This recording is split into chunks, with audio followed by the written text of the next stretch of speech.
오늘의 말씀 요한일서 4장 13절부터 21절 말씀.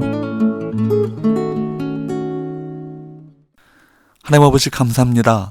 목요일 이 아침도 말씀과 기도로 하루를 열게 하시니 감사합니다. 오늘 이 시간에도 우리 모두에게 말씀을 통해 하나님의 음성을 들려주옵소서. 예수님의 이름으로 기도합니다. 아멘. 할렐루야. 성교회 성도 여러분, 오늘 하루도 하나님의 은혜와 평강이 여러분의 삶 가운데 더욱 넘쳐나길 축복합니다. 오늘 우리에게 주신 하나님의 말씀은 요한일서 4장 13절에서 21절 말씀입니다.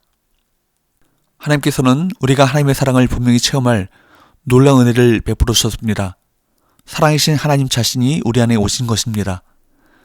그러니 우리가 어찌 하나님의 사랑을 믿지 않을 수 있겠습니까? 지난 시간에 살펴보았지만 12절 말씀을 다시 한번 보겠습니다. 12절, 어느 때나 하나님을 본 사람이 없으되 만일 우리가 서로 사랑하면 하나님이 우리 안에 거하시고 그의 사랑이 우리 안에 온전히 이루어지느니라. 하나님을 본 사람은 아무도 없습니다. 그런데 하나님을 증명하는 방법이 있습니다. 바로 우리가 서로 사랑하는 것입니다.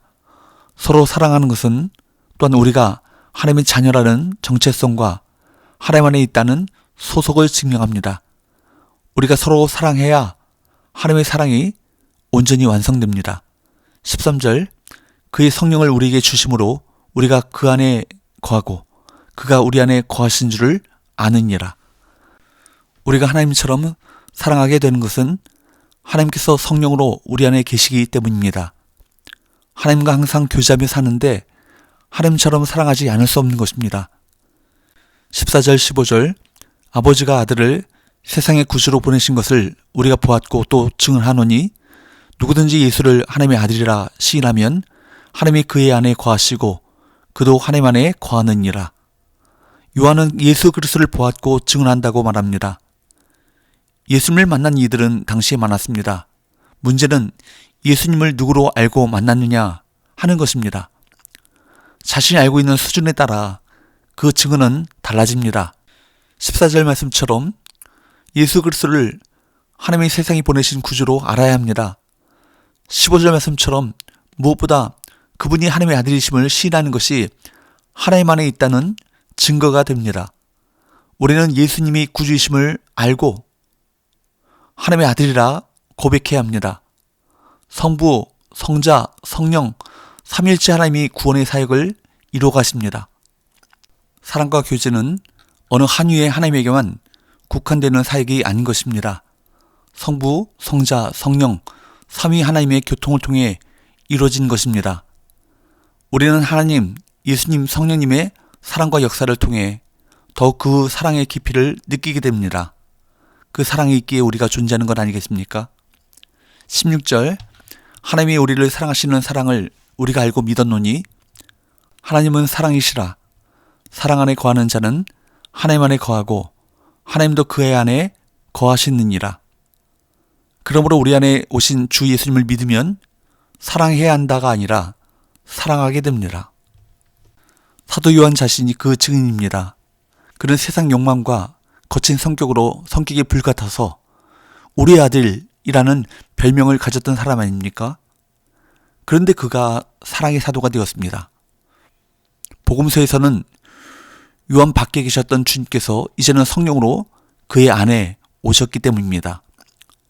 17절, 이로써 사랑이 우리에게 온전히 이루어진 것은 우리로 심판날에 담대함을 가지게 하려 함이니 주께서 그러하심과 같이 우리도 이 세상에서 그러하니라.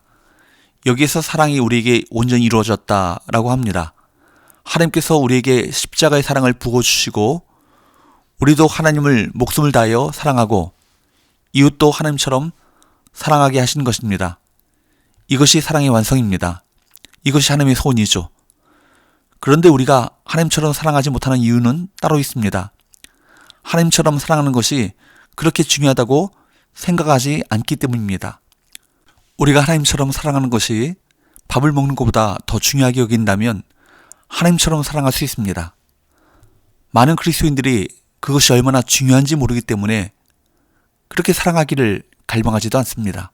사실 우리로서는 그것이 얼마나 중요한지 잘 알지 못합니다.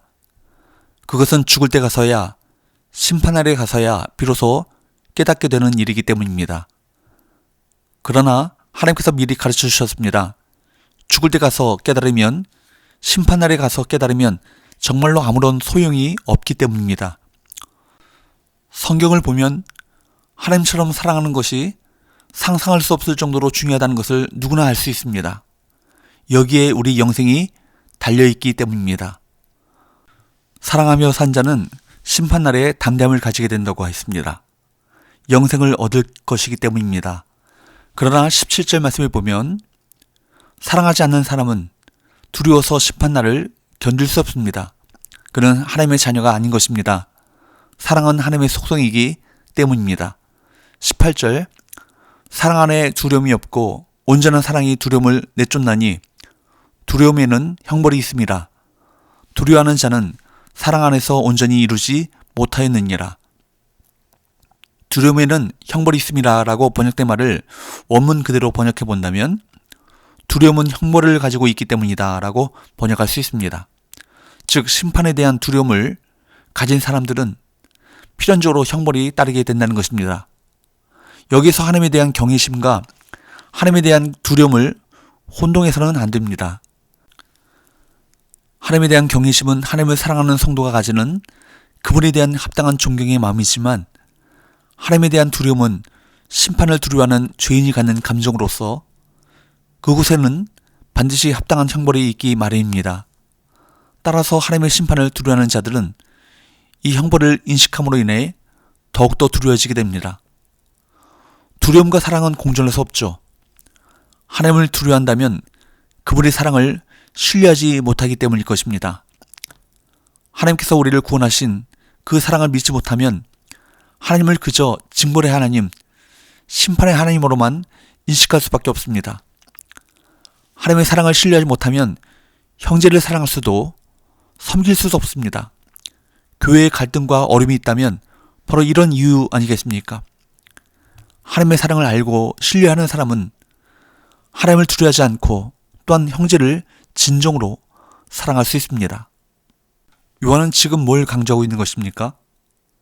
하나님을 사랑하는 자가 가지게 될 영생의 기쁨과 구원을 얻을 믿음의 담대함이 이것이 얼마나 중요한가 이것을 강조하고 있는 것입니다. 그래서 우리는 하나님의 사랑을 받고 있고 하나님 나라 시민권을 가지고 있으니 잠시 잠깐 살다가는 세상에서 때로는 좋은 것 다 뺏기고 바보 소리를 들어도 마음이 평안합니다. 그러나 하나님의 사랑을 누리지 못하는 사람은 세상 온갖 것을 다 가지고 누려도 마음이 불안합니다. 죽음의 순간이 다가오는 것이 두려운 것입니다. 하나님 앞에 섰을 때 두렵기만 하고 가슴이 뛰어서 견딜 수 없다면 어떻게 하시겠습니까? 일평생 편안하게 잘 살았으면 무엇 하시겠습니까? 그러므로 가정이나 교회에서나 옳고 그른 것도 살펴야겠지만 절대로 놓쳐서는 안 되는 것은 사랑을 놓쳐서는 안 되는 것입니다. 우리가 지난번에 살펴봤지만 요한일서 3장 14절 말씀에 보면 이런 말씀이 있습니다. 우리는 형제를 사랑함으로 사망에서 옮겨 생명으로 들어간 줄을 알거니와 사랑하지 아니하는 자는 사망에 머물러 있느니라. 형제를 미워하는 사람은 말만 믿는다고 했지 실제로는 믿지 않는 자입니다. 오늘 본문의 20절 누구든지 하나님을 사랑하노라 하고 그 형제를 미워하면 이는 거짓말하는 자니 보는 바 그 형제를 사랑하지 아니하는 자는 보지 못하는 바 하나님을 사랑할 수 없느니라. 그러므로 우리가 전도할 때 믿음으로 사망에서 영생으로 옮겨졌다고 가르쳐야 합니다. 그러나 믿는 자들에게는 사망에서 영생으로 옮겨진 증거, 곧 사랑이 있는지 확인해야 합니다.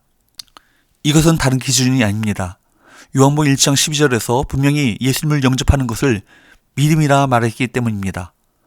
예수님을 믿지 않았을 때는 믿고 영접해야겠지만 예수님을 믿은 후에는 예수님께서 그 사람 안에 오셔서 그의 삶을 바꾸셨다는 증거가 나와야 하는 것입니다. 그것이 뭐예요? 사랑인 것입니다.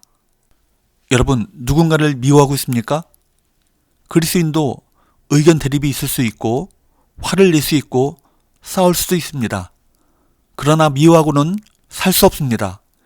형제를 미워한다는 것은 자신이 영적으로 매우 위험한 상태임을 말해주는 것입니다. 미움의 영은 사탄입니다. 요한일서 3장 15절 말씀에 보면 이런 말씀이 있습니다. 그 형제를 미워하는 자마다 살인하는 자니 살인하는 자마다 영생이 그 속에 거하지 아니하는 것을 너희가 아는 바라. 여러분, 미워할 때 우리가 안에 영생이 떠나갑니다. 반면에 우리는 영생을 얻은 자이고 하나님을 사랑하는 자 아닙니까? 그래서 사도 요한은 예수님께서 하신 말씀을 기억하라고 말씀하고 있습니다. 21절 우리가 이 계명을 주께 받았나니 하나님을 사랑하는 자는 또한 그 형제를 사랑하시니라. 이 말씀은 마태복음 22장 37절에서 40절 말씀에서 예수님께서 친히 하신 말씀입니다. 하나님을 사랑하는 사람은 또한 그 형제를 사랑해야 합니다. 또한 사도 바울도 고린도전서 13장 2절 말씀에서 사랑이 없으면 아무것도 아니오 라고 했습니다. 사랑은 성령의 열매입니다. 성령 하나님께서 사랑하게 하신다는 말씀입니다. 갈라디아서 5장 22절 오직 성령의 열매는 사랑과 희락과 화평과. 우리가 회개할 것은 사랑이 없는 것이 아니라 사랑하게 해달라는 갈망이 없는 것입니다. 우리가 사랑을 갈망하면 반드시 주님이 사랑하게 해주십니다.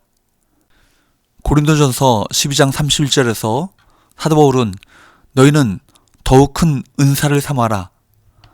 내가 또한 가장 좋은 길을 너에게 보이리라 하고는 고린도전서 13장 사랑장을 말씀하였습니다.